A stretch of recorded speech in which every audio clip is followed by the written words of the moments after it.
So this is a continuation of the reading of The Bench. Chapter 1, we're going to pick up from page 7. So this is part 2 of chapter 1. So Dan shook his head in disbelief. I need more sleep, he told himself. He took a minute to process what had just happened, and his mind was spinning uncontrollably. Was it a dream? He told himself. Is Huey real, and will he be back?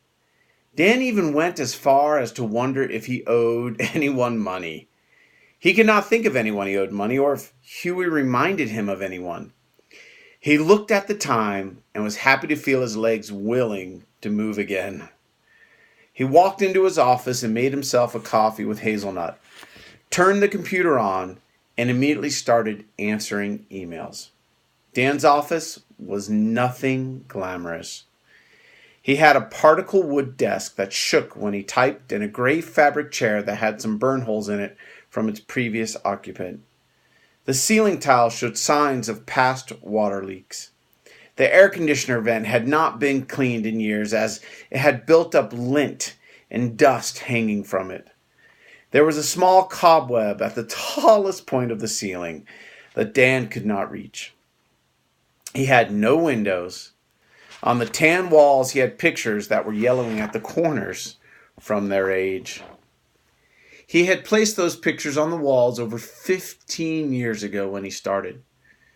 The picture that was the most special to him, his oldest son gave him. It was a picture of him and his son playing Little League Baseball. Dan coached his team that year. That was the first and last time Dan coached. He missed those times when life just seemed easier. Today, he was distracted as his mind kept going back on the interaction with Huey. Who was that guy? Dan kept thinking, and what could he want with me? As Dan zoned out thinking about all of this, a migraine headache hit him, and his head began throbbing. He popped 3 aspirin with Coke, hoped it would subside. Every time he tried to get back to work, the headache grew stronger and stronger. Finally, after a few minutes, he was forced to put his head down on the desk. As he went to situate his arms as a pillow, he hit the play voicemail button when he heard an unusual message. He hit replay because he knew the voice but wasn't sure what he had just heard. The message played. Dan, do you know what is important? I hope you do. I will see you soon. Dan's headache now had no hope of going away, as he knew it was Huey's voice, and he knew this wasn't just going away. He slammed on the stop button. He sat still, only his mind was running with his head just pounding. He picked up the phone and listened once again to the message, but this time he intently listened to the voice. Dan listened twice more, only to realize the voice sounded different. He stood up and checked his surroundings. He looked around, hoping to discover that his office was bugged or a hidden camera was somewhere. He searched under his desk, in his closet. He even unscrewed the phone to see if it had anything unusual in it. He pulled out the drawers from his desk and found nothing. He stood up on a chair and raised the roof tiles to look to see if he saw anything in it. But he saw nothing. He searched for evidence of surveillance for 2 hours, but discovered nothing. He stood there pondering and scanning his office. As his eyes combed over his desk again, he saw the mountain of paperwork that still needed to be completed. And this brought him back to reality of the work that must get done. He had a promotion coming his way. Therefore, he went into attack mode and started working his way through the mountain. He continued to work through the pile of paper, as well as handling calls, meetings, and the various alarms that came up during the day. He rarely ate lunch and always worked late to be sure he was ahead of everyone. Today was like every other day, except for Huey. Dan, "Are you okay?" asked a coworker who earlier watched Dan looking everywhere through his office. Dan wasn't sure how to answer this. He knew he wasn't okay. He knew he was freaking out inside, but didn't want to show it, as he did not want to have people think differently of him. All Dan could say was, "Why do you ask?" The coworker stood there and made a face at Dan like a mother does at a child when she knows her child is not telling the full truth. Dan noticed the look and could not say anything except, "Do you watch football?" The coworker, who was a heavy-set female, gave Dan a look like she thought he was stupid, and then said in a demeaning tone, "Do I look like I watch football?" Dan answered slowly in a questioning tone, "No, I don't think you look like you watch football." The female coworker, whose name was Margaret, wrinkled her forehead and leaned in to gesture to Dan to start talking. Dan said nothing. Margaret leaned in again and gestured her hand to Dan to start speaking. Dan again said nothing. He was frozen and had no idea how to explain what Margaret might have seen. Margaret then spoke. "Dan, are you going to tell me why you are looking in the roof and all over like you're a crazy man?" Dan was embarrassed and shocked, and his body froze as he had no idea what to tell Margaret. All he could say was, "I thought I heard a rat?" Margaret immediately freaked out and started screaming, as rats were her greatest fear. She hated rats. "Rats! Rats! I hate rats! They are the ugliest, freakiest creatures alive. Did you call maintenance? Did you call pest control? Did you find them? I can't stay. I need to go to maintenance." Margaret quickly left Dan's office to go find maintenance. Dan watched her leave and let out a big breath of relief that he had gotten out of explaining things to Margaret. Dan's head was still pounding with such unsurmountable force that he was having trouble seeing. All he could do to survive was act like he was working. But he couldn't focus on anything. Every time someone would walk by his office, Dan would take a fake phone call so he wouldn't have to talk. He continued this until finally the 8-hour workday ended. However, normally Dan's workday was never 8 hours. He stayed late, came in early, and never said no to taking on projects. He always took work home thinking this made him more valuable to the company. But this time, Dan gathered his folders of work to take home and walked through the park. When he came upon the bench, he cautiously moved quickly. He still did not know what Huey wanted or what he meant by he had something for him. He wasn't sure if the man was waiting for him, and Dan just wanted to get home without any further interactions with anyone. Dan saw nothing and no one. There was no sign of Huey. Dan was relieved that he could get on the train and sit in silence until he got home. He reached the train station and climbed aboard. His ride home mimicked his morning ride. He was debating if he was going to tell his wife of the hallucination. All she would say was he was working too hard and needed to take a break. Frankly, that was the last thing Dan wanted to hear.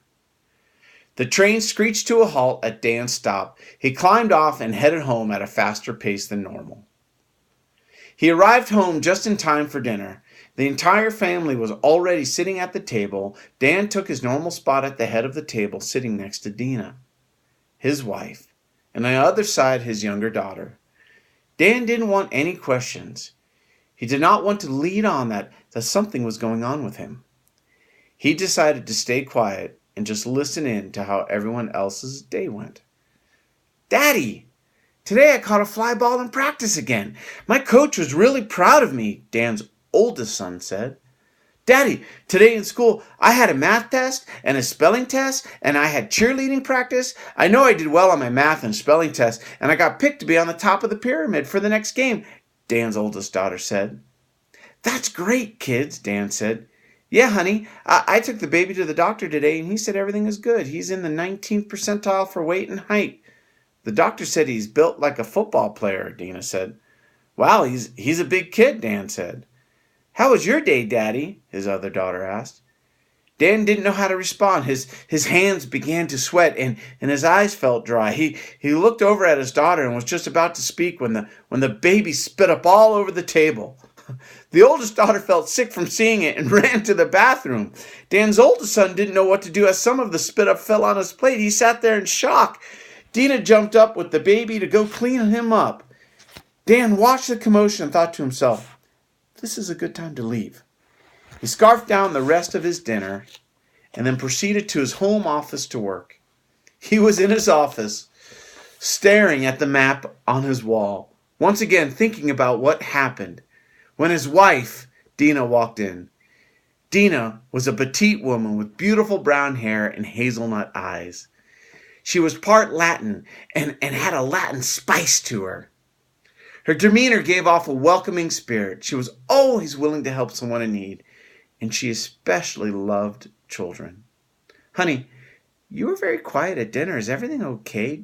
Dina gave Dan the face that she knew something was up. Dan knew the face, and he knew he had to do anything to not discuss it. Everything is fine. This was Dan's standard answer when something was going on. Dina wasn't about to accept that. She knew something was up, but just wasn't sure what. Seriously, honey? Was it? Nothing, Dina. Everything is fine. This time, Dan was firm in his answer, doing his best to sway Dina from asking again. Dina gave Dan her classic smile, a signal she knew something was up.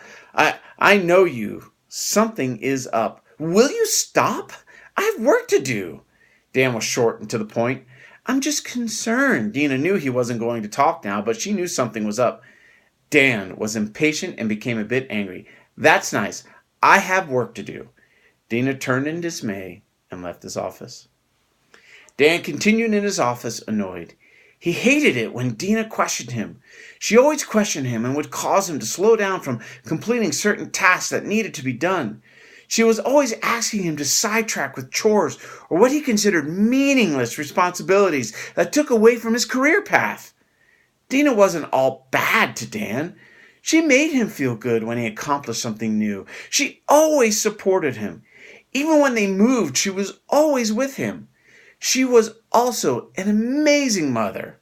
He always loved watching her sleep. She was like Sleeping Beauty to him.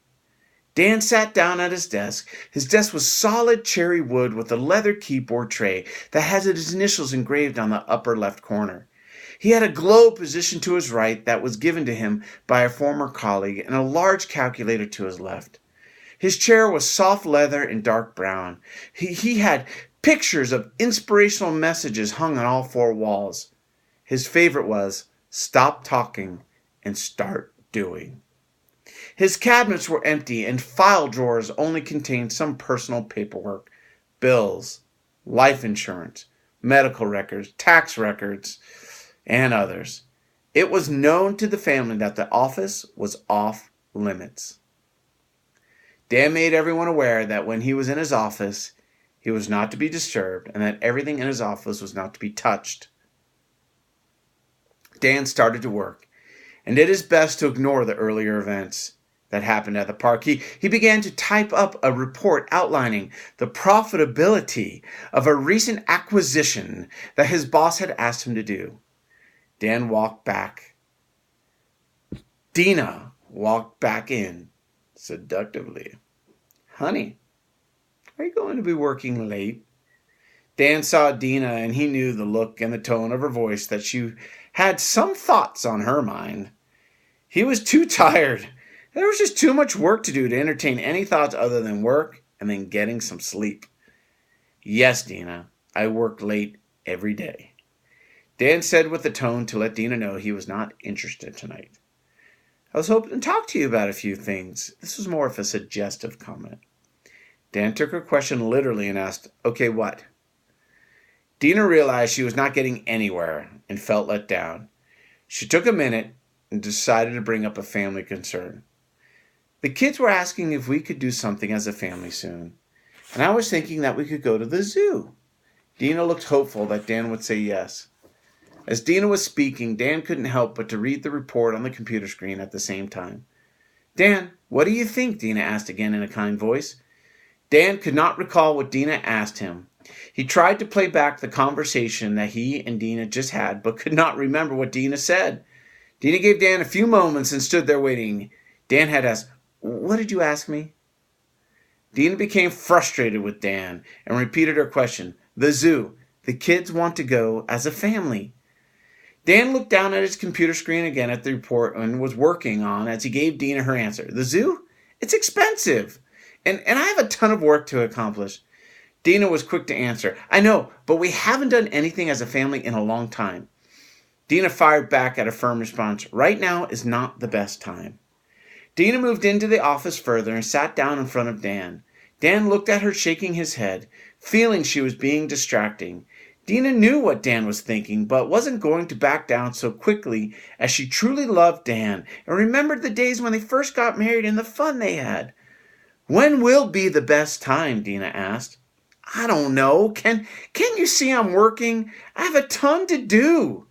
Dina realized this wasn't the time, that she was going to get through to Dan. Dina stood up and gave Dan a smile, and as she walked out, she said, You always have a ton to do.